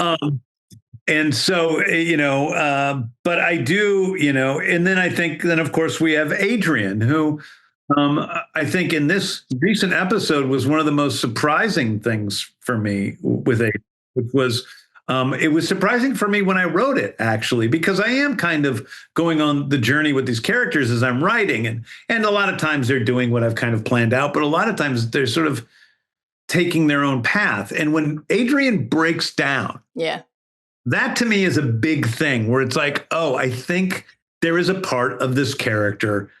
Because I always think of Adrian as the guy who doesn't change. Like, they all have their arcs. They all change. Harcourt's in a worse place. Adebayo's in a much, despite her circumstances, Adebayo's in a kind of kick-ass place this season. Like, her life is miserable. Right. Her relationship is a mess. But she is kind of happy. You kind of see that she is somebody who's found who she is. And she believes in it. No one else does. Yeah, she's very assured.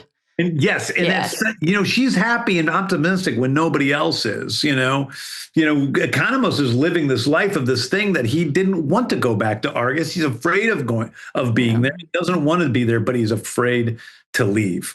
And so they all change. They're all different than they were from last season, except for Vigilante, who is, stunted emotionally and psychologically in so many ways. But we do see this moment when he loses his Peacemaker and he breaks down sobbing. And then the fact that it's his archenemy, really, his Lex Luthor is Adebayo. And that's comforts him and holds him as he cries. And I really like that moment. And I know it was terrifying for Freddie as an actor, but it was like, I really like it. I like seeing that part of Vigilante that we don't normally see. Me too. Yeah, I thought that was lovely. And I was actually going to ask you about this later, but I think now feels like an appropriate time. I wanted to talk to you about the way that the really authentic emotion can kind of catch us in real time, because I had a really lovely experience when I chatted with David Denman for our listeners who plays Keith heading into the season. And when I asked him about discovering and exploring what alt Keith, what Keith 2 unlocks, but also like unmoors for Chris, he got choked up. He got choked up talking about young Chris and young Keith and the protection that Chris would have needed when he was a boy that he didn't have. And he said it made him think of his own kids. And then he said, like, it makes me emotional and I'm not supposed to be emotional talking about stuff on a TV show. But like, my response to that was like, no, that's what we do here, you know? Yeah. And like, it's been one of the great joys of the podcast and of like, you know, just like luxuriating in these worlds that we love and then sharing them with each other and with our listeners, because you know, when people talk about the stories that they love and what inhabiting those worlds can help them process about their own lives and their own experiences, it just can be this like really liberating kind of amazing thing. And I'm curious, like, you know, I'm on the other end of that, right? But I'm curious for you, like, what that feels like is a privilege, but also kind of a responsibility, like knowing that the stories you're putting into the world can do that for people, whether they're your characters or your performers or your audience.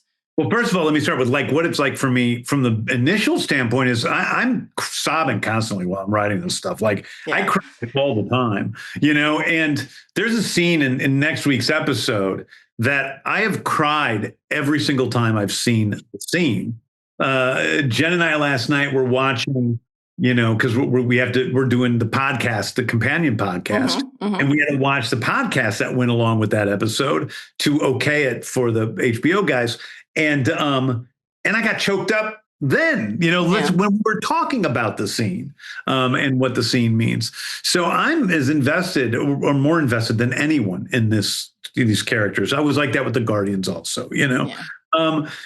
But I think that anything that allows people to really truly feel emotions that are about the relationships between human beings, or that are the nature of us being lonely and needing connection, which I think is what all of my stuff is about at the end of the day, is a positive thing to be able to put into the world.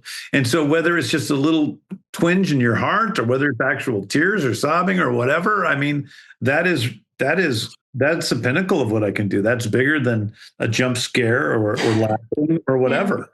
That's really what matters the most to me, you know, because I think that these characters, you know, these characters that we fall in love with them in the same way we fall in love with our friends and our family, in the same way we fall in love with ourselves. Things we like. I mean, I think, you know, people are always surprised that the characters I see myself in. I think that, you know, people are always surprised that, you know, Rocket was totally me in Guardians. Yeah. I see myself in Lex more than anyone else in Superman. I see myself in Harcourt in this show more than anybody else. Like those are the characters that I kind of see myself in. And so I'm not doing any of this therapeutically. Like that isn't my goal ever, but that doesn't mean that's not the result.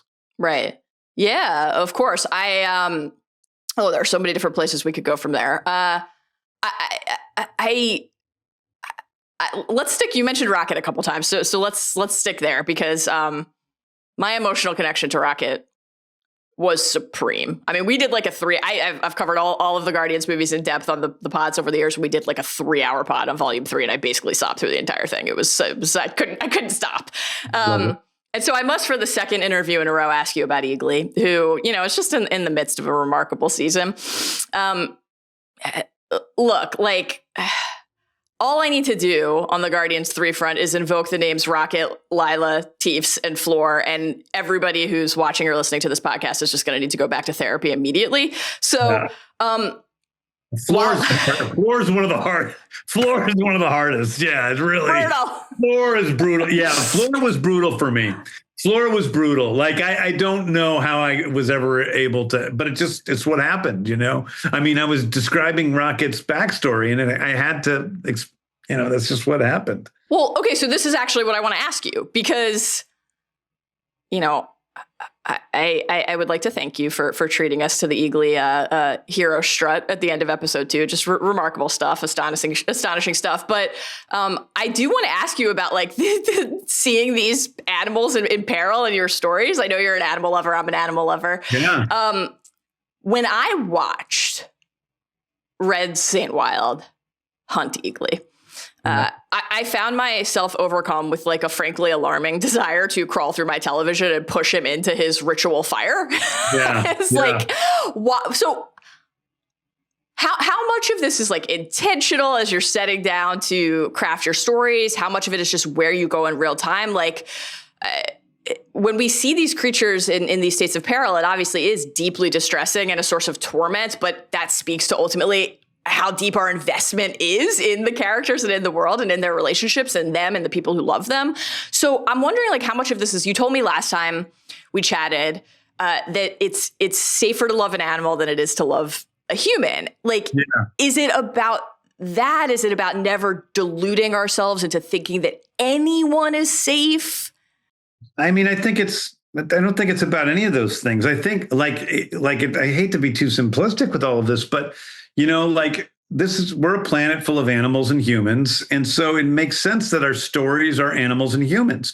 I probably see animals as a greater percentage of my life than most people do. Most people probably see animals as being 0.5% of their lives and humans as being 99 point whatever. Not I see me. it's 50-50. My dogs are with me all the time. My animals they're a big part. It's what I love, like in the same way, a vigilante does. I love animals. And so I think that it's just a matter of when I'm telling stories, it's going to be that some of them are animals.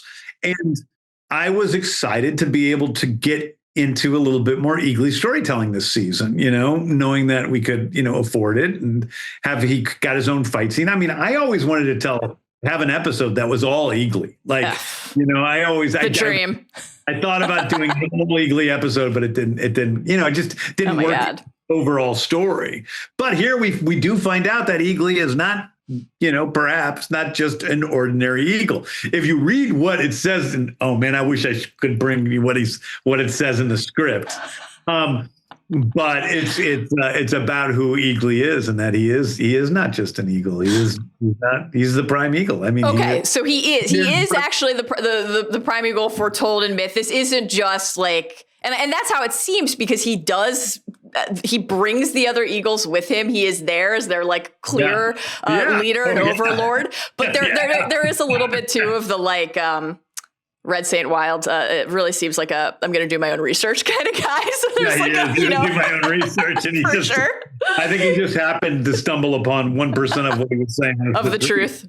Okay, I love this. Does this I do not think that killing Eagly would purge the country of its transgressions against Native American peoples.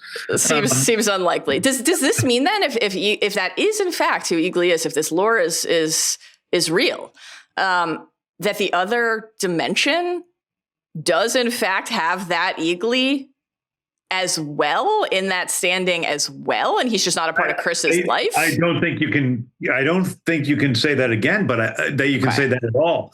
But I do think that you can kind of ask a question a second about why was Eagly tapping at the door in the first place? Right. What's if Eagly is the prime eagle, if Eagly is an avatar of God in some way, what is he doing he's obviously leading Peacemaker on this journey that, seems like Peacemaker should maybe not be on. We don't know. Like Eagly's the leader, right? He's the guide. He's the guide. He's the guide. Chris thought it was too cold and he needed to stretch those wings. No, he needed to help you discover who you're meant to be, Chris.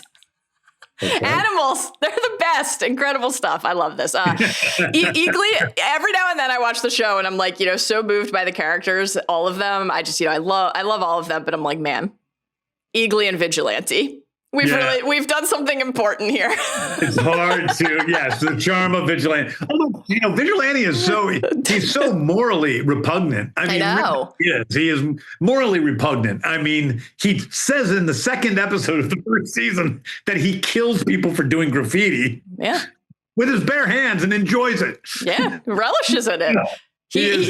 I find him so entertaining. It's just incredible stuff. Yeah, so should we assume, given your personal passion for crows, that all of his other obsessions, the spiders, the owls, the manta rays, are also things that you personally care deeply about? Or is that's reserved for the crows? No, it's he's got the same animal. He does not like all the same animals as I do. Okay. My animals are different. I like rhinos. I like crows. I like platypuses are my favorite. I like dogs. I like cheetahs. There's so many animals I like, but I'm not a big spider guy. I don't care. I don't care about bugs in general. Manta rays are pretty cool. I think that's pretty cool, but I prefer a manatee to a manta ray. So we do not have total crossover. We're not. Okay, that's reassuring. I have to be honest. Really? That's good. I think you and Vigilante not having total crossover is good news. That's great. Let's talk about, spiders maybe not totally your bag, but obviously music is. When I got to chat with the cast at the beginning of the season, I perhaps controversially asked everybody to make a nomination for the season 3 theme song. Either on behalf of their own, musical preferences and leanings, or their characters. They could do either. And I would like to now share their suggestions with you. Oh, this is fascinating. Okay. You can grade them. You could say whether one is eliminated or moving forward. You could sit there in silence and judge everyone. It's up to you. Okay. And I should say that almost everybody, though not everybody, but almost everybody started with some sort of preamble about how you are the Lord of the playlist. They wouldn't dare, but then everybody made a pick at the end. Okay, good. I want to hear this. Okay. And then I'll rank them for you. Perfect. Okay, so I'll run through them and then let's hear your power ranking. Okay. Jen eventually went with 90s grunge on behalf of Harcourt because Harcourt really did not vibe with Peacemaker's glam metal leanings so Jen thought that this would be for Harcourt, classic grunge versus glam metal as a clash. Okay. Mm-hmm. So that was the nomination. Frank recommended Casey and the Sunshine Band, I'm Your Boogeyman, with Jen leading the dance. Okay, well, already I just know these people well enough that I know Frank's going to come in last place. So let's just give him last place just off the bat. All right. Okay, it'll be a great surprise if anybody manages to beat him to the bottom. They won't. Soul wanted to go with a salsa dance with Sasha leading and Steve working as her assistant. Oh my God. Incredible to think about. Yes. Steve recommended David Bowie, Let's Dance, said he wanted to stick with a glam rock sensibility. Okay.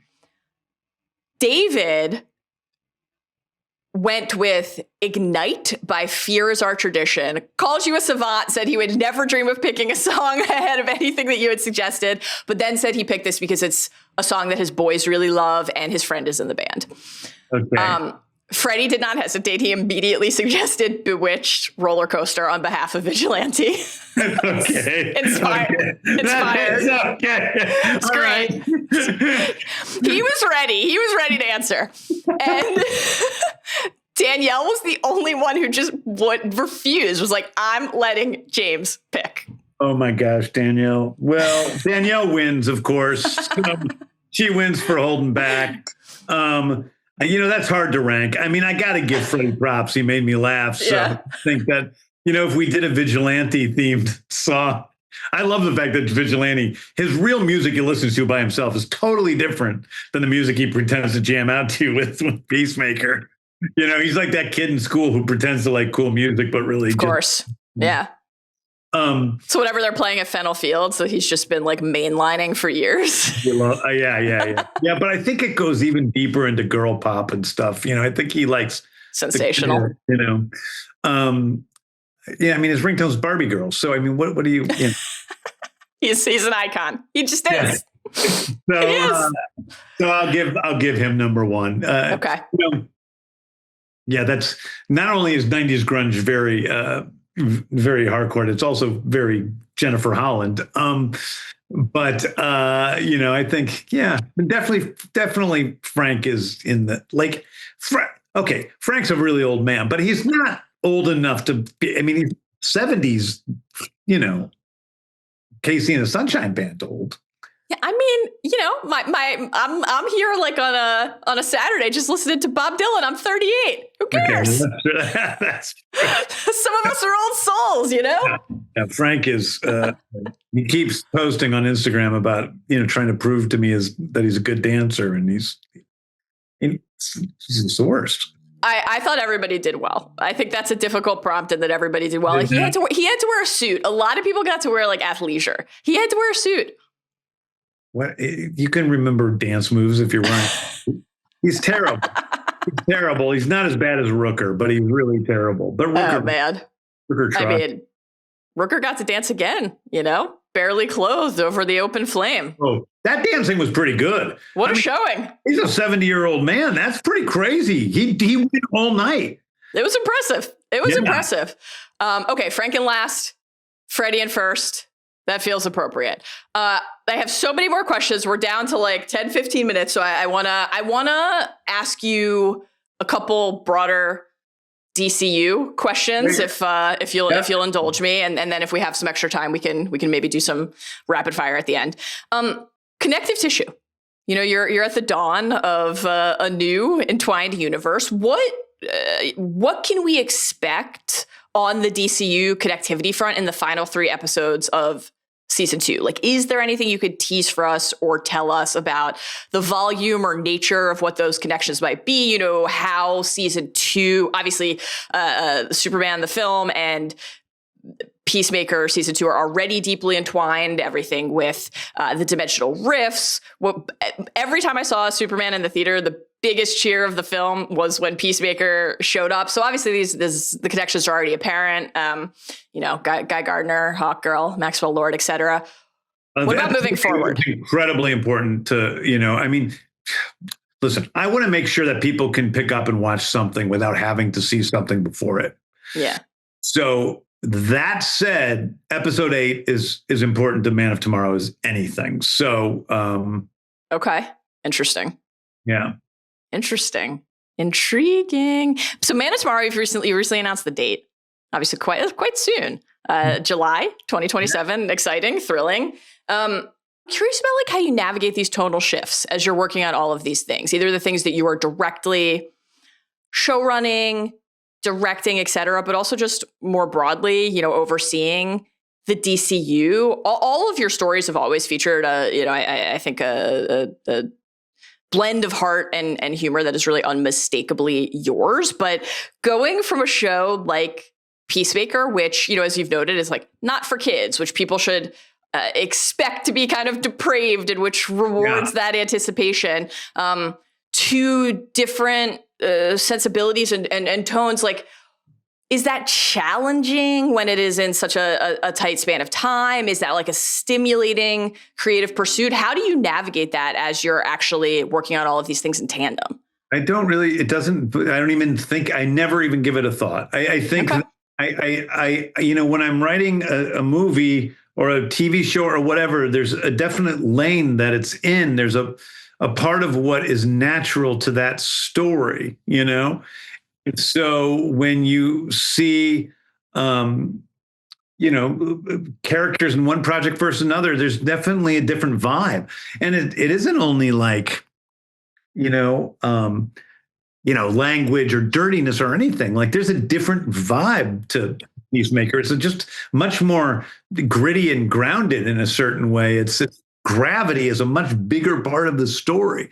And even when actors come in from, I'm trying to remember where we are in the season, you're in 5. So yeah, There's a lot more to come. Yeah. But, when we see characters that are in both worlds, instantly I notice that there's a shift in the performances, like rounded thing in Peacemaker.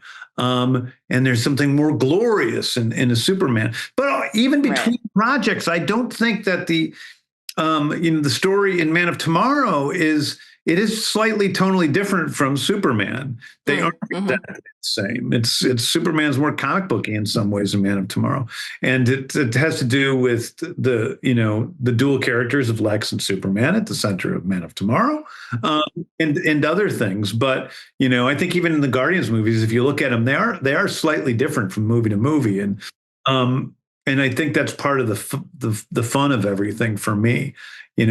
I always loved when I was so excited when Aliens and Predator got to team up, because they were totally different types of movies. Alien, like a big goofy comic book movie, and Aliens are kind of these gritty, scary things, and even those movies are very different.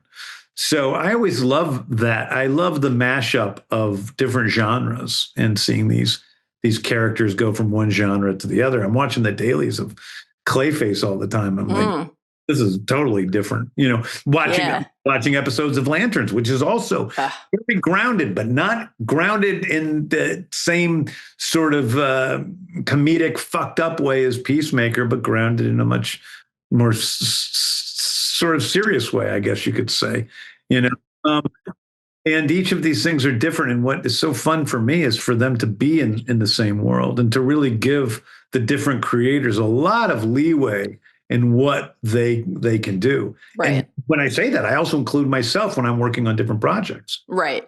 How crucial does that variance feel to just like successful longevity? Where the genre specificity of each particular story, the sensibility, the ethos, the tone, the vibe, the essence, the way that a character can, as you noted, like be slightly distinct inside of one particular wrapper than in another, but also like these things all have to fit together, right? It has to track, it has to make sense, it has to hold. I have always like thought that these universes that manage to span not only character sets, but large swaths of time for us in real life as consumers, that is like a really elemental foundational strand of the DNA is that variance.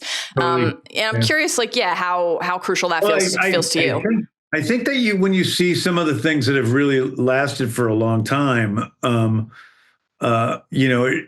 for me, the DCU is less about, let's tell this big overriding story that everything is going to lead to this moment. And there's things that are like that, there's things that we see when we talk about some of the stuff with Eagly earlier. I mean, there's things that are part of a bigger story that I'm telling.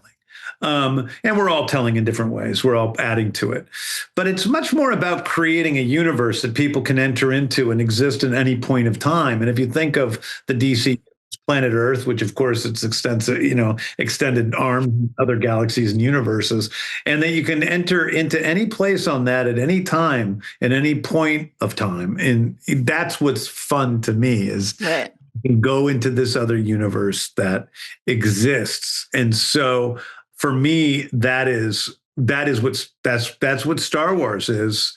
And that's what Game of Thrones is, Those are the two that, to me, Game of Thrones obviously doesn't have the longevity of Star Wars, but Star Wars has the longevity, and people still get excited about it. No question. No question. That's the one that, to me, is, exciting. Interesting. Okay. I love this. Grogu, Eagly team up when? Let's talk about a crossover event. My God. Could be the same universe. We don't know that. We don't know. Oh my God. Just, boy. Now that's all I'm going to be able to think about. Boy. It's you said like Eagly part of this larger plan. Will Eagly and Crypto share a scene together in Supergirl? So much, no, they will not. Okay.Maybe one day. I'm not going to give up hope. We're not even on Earth in Supergirl. We're off, I mean, it's not like there's nothing on it, but like it's a story now. It's a space epic. Well, I believe that Eagly is equipped to go to space. I'd like to see him in a little helmet. Astronaut's uniform. Exactly. Yeah, that would be wonderful. He would be so furious. He'd be furious. That's true. I want him to be happy more than all. I prefer he be happy than I be happy. So I'll accept that answer. I don't think he's ever really that happy. I mean, he's not. I mean, he's, maybe when he's getting bet by Peacemaker, but he's pretty cranky. He is. It's part of his charm. He knows his own mind. No one else is going to trick him into being happy. He's got to find his own happiness. Which upcoming DCU property would Vigilante most enjoy? Is it Clayface?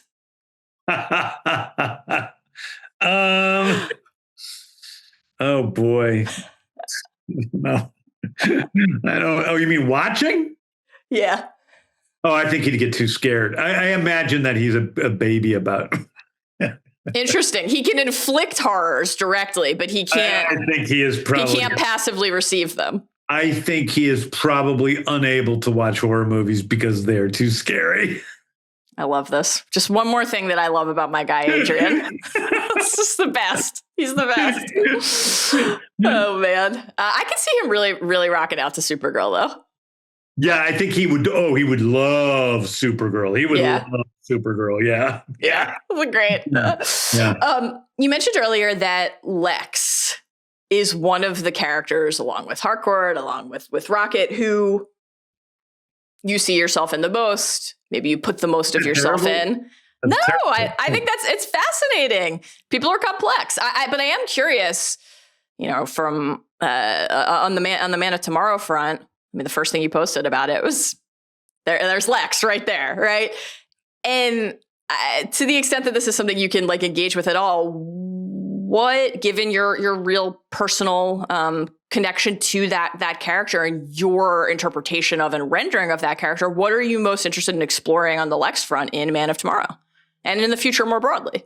Yeah, I think I'm just more interested in getting into the heart of Lex and seeing how he fits into all of this. I think that getting to know Lex more as a human being, I think we saw, a lot about the evil part of Lex. I don't think, it's hard. He's pretty evil. He's a pretty bad guy.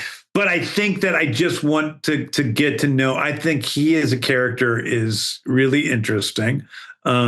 I think that there's something, despite everything, that is incredibly heroic about Lex. Take aside morality, which is hard to do.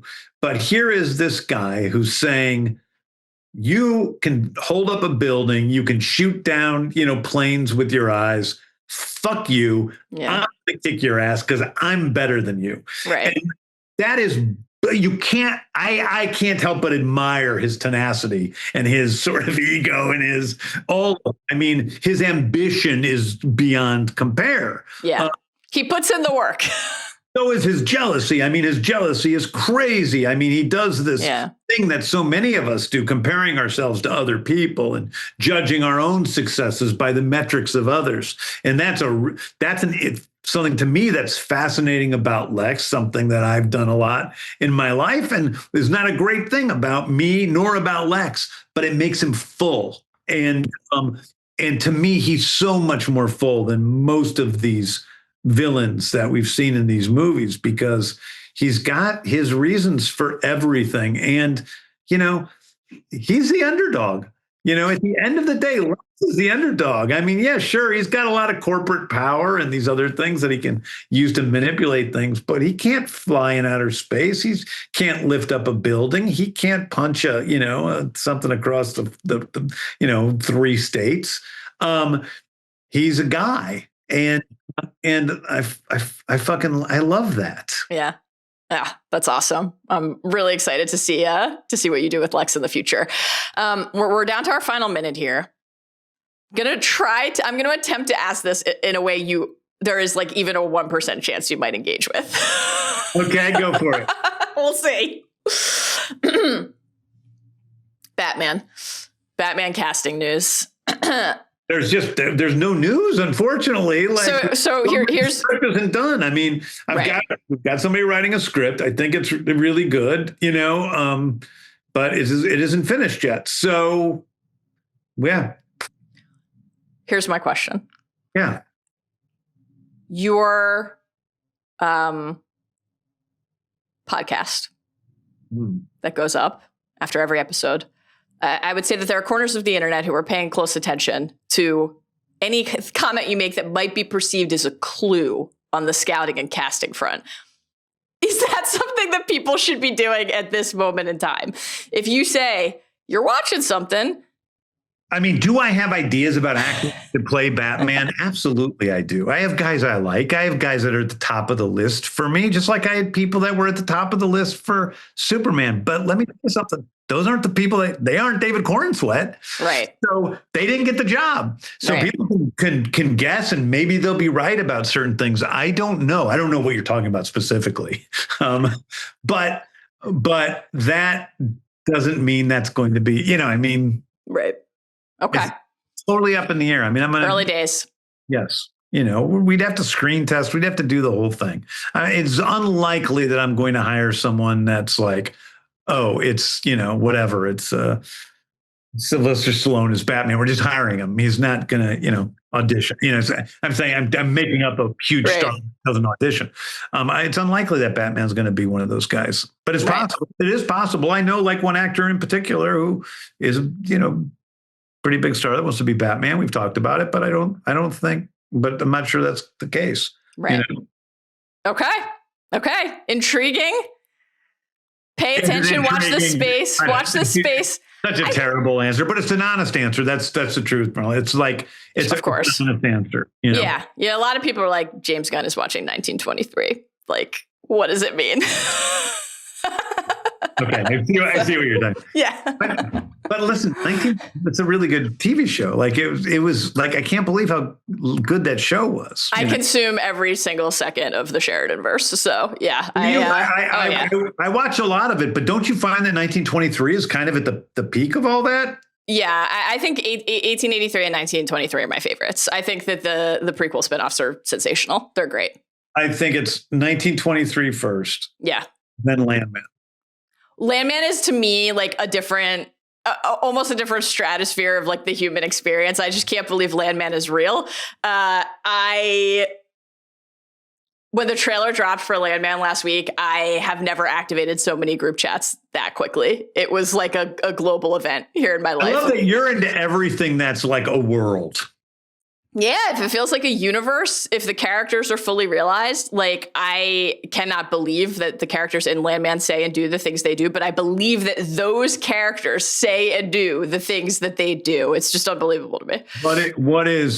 Does Sheridan get as much shit for putting in like actors in different parts of the world, even though he's reusing actors? Does he get trouble for that like I do? No. I mean, I would say it is observed with interest, but more as like I think people like consider it kind of a almost like a bizarre creative affectation or something. Well, But like I watched that he does that. And I'm like, well, that's cool. I love seeing the same actor show up in, I guess it's in 1920. Which one is she? Yeah, the daughter, like yes, in 1923, and then she's the daughter in Landman, and then like the guy who's in both Landman and the Jeremy Renner show and whatever. Yes, so yeah. I like that those actors show up, and to me that's cool. Yeah. But somehow in the DCU, people take it when the same actors would show up as if that means it's not real, and I'm like, it does mean that it's. It does. It isn't real. None of it's real, but somehow it seems to ruin the illusion for people. So I'll only do it with Michael Rooker. I think you're free to continue to put Michael Rooker in everything you make for the rest of the time. I think it's always a delight. It's always a delight to see him. I think it's also probably helpful that he's often wearing either a fin or a hat. Some sort of active costume. No, people do certainly talk about that with the Sheridan casting, but I think that it's something about it does feel distinct, but I think my favorite example of it is I assume you watch Yellowstone proper as well. I've only watched one episode. Yeah, I'm not a heavy like. Oh my God. I won't spoil then one of the crossover performances that is just like, no, I don't care. From 1883 to Yellowstone, there's a character in 1883 who appears in Yellowstone as just this like, there's kind of a meek presence in 1883, and then it becomes a kind of like fixer assassin. Right. Shocking stuff. I love that. I love stuff like that. I love stuff like, well, that's what was funny. I mean, what was fun, one of the most fun things of doing this season of Peacemaker was Joel Kinnaman, coming in from being a stud and everything. Like literally, he has never not played a stud. He's always cool. Yeah. Yeah. And then he comes in, it's like this mealy mouthed, guy who's he was so good. He was so funny. I love the trash can moment. That was really that's delightful. Yeah, because I mean, the trash can part was in the script and I wasn't there on that day. So I didn't see Greg shoot that. And the trash can part was in the script, but what wasn't in the script was that he goes, big deal, big. and it still makes me laugh every time, It's the best. That was really, really fun to see him pop up. I'm, and also just obviously in general with like multiversal storytelling, that is such a cool thing to be able to do, is to like to resurface a character in a new way. Can I very quickly take you to Theory Corner? This will take 10 seconds. Is the alien who comes out of the door to incinerate the vermin, the rude fella who won't strike up a neighborly conversation with Chris? Yeah. Is that another Chris Smith? No. Let me tell you. The alien, people have asked me a lot of things about the alien. It means nothing. He is simply the irritating neighbor that, like, he's like I think of him as the irritating neighbor from Home Improvement. You know what I mean? He's the guy next door that from any old sitcom that has, the irritating neighbor character, so I don't think he's like, he's like what Mel Tuck was in season 1, right. The opposite version of that on the other side of the dimension. It was great. I liked the idea that perhaps that alien, maybe the imp who jizzed in the Cheerios, that these were all little Chris Smiths from one of the 99 tours running around wreaking havoc in some form. Gonna be happy. You'll be happy. But yeah, I think that the alien is, but I do know what I do kind of have in my head what he does. I think he's probably a janitor of some type. Okay. He's working in a building and those things aren't safe to be burning in their own world. So they take them into the other dimension. He's just constantly capturing and murdering the vermin from the other planet and putting them into the thing there. Horrible. It's horrible. It's not it is environmentally sound.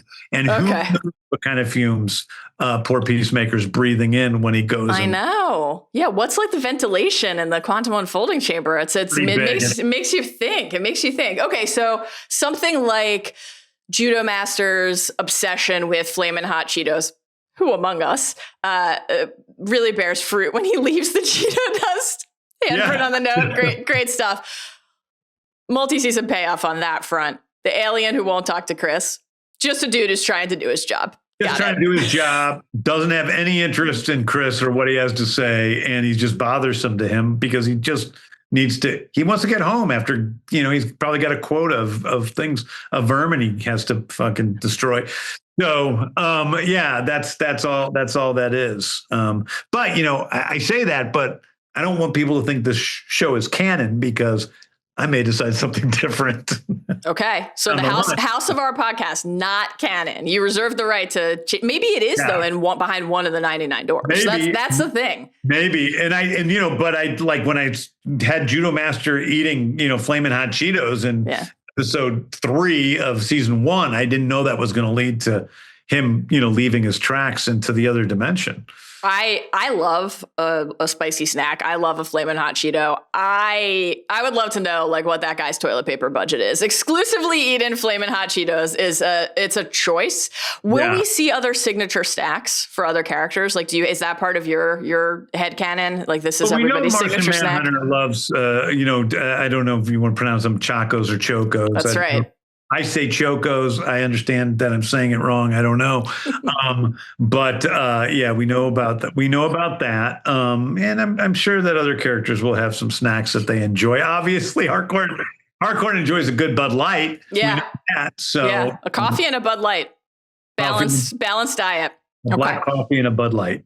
Fantastic. All right. Well, that's a perfect end note, I think. James, thank you so much for joining us and for all of the time. Thanks for chatting about Peacemaker. Thanks for chatting about the DCU. Thanks for chatting about everybody's favorite beverages and snacks. I look forward to seeing the rest of the season. I look forward to seeing what routine household objects Peacemaker kills somebody with next. Cool. Thank you so much. Thank you. All right, Ben, we did it. We handed out awards. We chatted with James Gunn. You found a way to mention delts, not a muscle that I'm familiar with or could point to. Is that this one? Yeah, that's around there. Well, okay. A little farther over. Yeah. All right. I will take your word for it. Thank you for joining me for this. You know, usually the last couple of years in mid-September, I've become very accustomed to being able to chat with you regularly about the playoff prospects for my beloved Baltimore Orioles. We had to find something else to talk about this year. Yeah. In one of the other alternate universes, behind some door, I'm sure the Orioles have made the playoffs. But thank you for prodding me belatedly to watch Peacemaker. I'm glad I did. I'm glad you did as well. I'm glad that you're enjoying it. Thank you to you for joining me today. Thank you to James Gunn for making the time to chat with us. And thank you to the 9,000 people who helped produce this podcast over multiple days of recording and production. Carlos Chiriboga, John Richter, Kevin Kurgan, Cameron Dinwiddie, Bell Roman, Arjuna Ramgopal, and of course on the social, Jomi Adeniran. Until next time.